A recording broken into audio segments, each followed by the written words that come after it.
Kuypers. Janet is an amazing poet and artist. I mean, just so much fun. I just love her work. She's one of my most inspired and inspiring friends. And to have her here in the studio is such a blast. Let me hit the record button on our handy dandy. Oh yeah, it's going. It's going.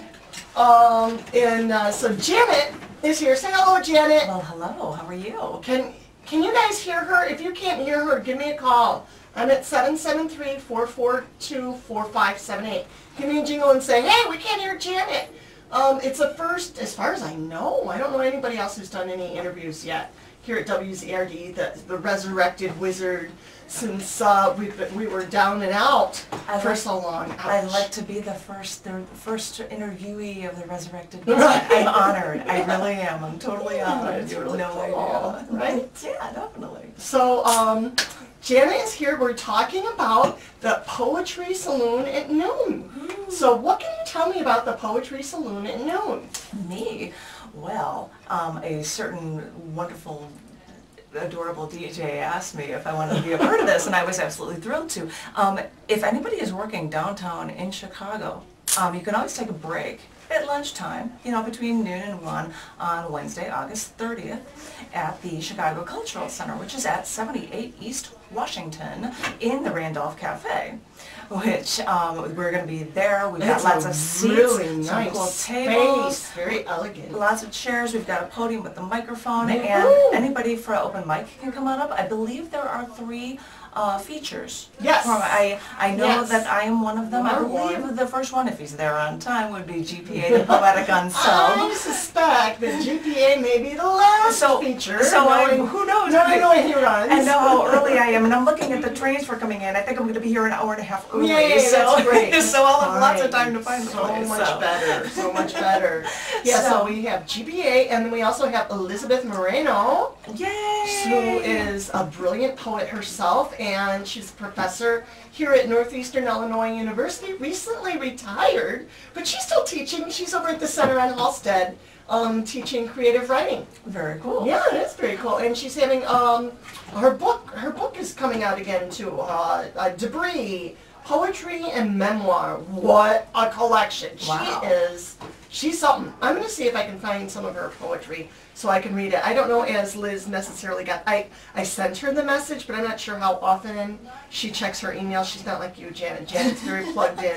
Well, I run literary magazines with Scars Publications, http://scars.tv, 2 literary magazines, so I'm always checking for people sending submissions to me. You can always send to CCND Magazine. That was the one that found it, and actually this June will be the 20-year anniversary issue of CCND Magazine. No way! Scars has been around for 20 years. It's awesome! And then Newer Magazine, which used to be an offshoot of CCND, Down in the Dirt, is also available. Yes, I get to edit them both. But you can, want to know any information about it, go to scars.tv and get info on that, and contact me through either of those addresses as well. Nice! And I think Elizabeth Moreno, I think I've seen her at the poetry open mic I run every other Wednesday at Gallery Cabaret, the Cafe Gallery. It could very well be. And it's on Wednesday evenings, which I feel like it's a busy day next Wednesday, because not only from noon till 1 are we doing that, but that evening I've got the poetry open mic. Right, so if you're not downtown, if you live in Bucktown, for example, I mean, it's right there in Bucktown, in the heart of Bucktown, the Gallery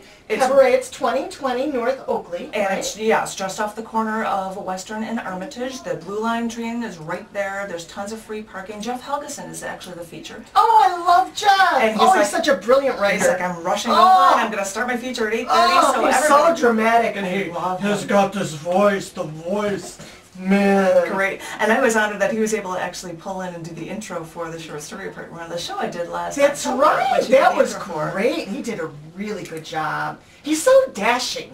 You know, the way he carries himself, he's He's dashing and charming. He's got this. Not to make Barbara jealous or anything, I don't want to.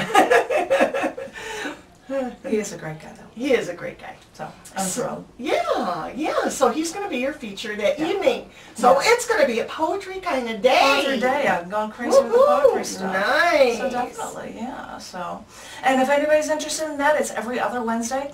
Oh, I love giving off web addresses. chaoticarts.org/thecafe. You can see things about the 2013 schedule. If you ever wanted to contact the Gallery Cabaret with a phone number, they could tell you what days we're running. We're usually right before the singer-songwriter event that happens on every other Wednesday there. So Every other Wednesday Every other is Wednesday. when you host. yes, Okay, and so the next one is this next Wednesday on January 30th, which is the evening after the Poetry Saloon at noon. Man! Crazy day. All right. Yeah, it's going to be a blast. So you have some poetry to share with us? I mean, let's dive right in and have a taste of what this poetry is. What is this poetry? I am so interested in finding out what this poetry is that you're going to be doing. Now, you've been doing something really innovative with the table of elements. It was the periodic table. I decided, periodic table. I don't know where I got this idea that I was just going to try to write a poem for every element in the periodic table. It's awesome. Which means, you know, you reference Wikipedia a lot for things that you don't know. I mean, some of them, oh, it's oxygen. Well, you know what that is. You can work with that. Sure. But, you know, as you get toward the elements toward the end of the periodic table, it goes up to 118. When you get up there, they're all synthetic. Some of them are like, well, there are only 4 atoms in existence. We don't know anything about this and can't even research it. Right. So on those I get to extrapolate and create a lot of things. But it's interesting because you can take what you know about something and turn it into something else when talking about the elements. So yeah, I decide whenever I do a feature that I'm going to read never before read element poems of mine. And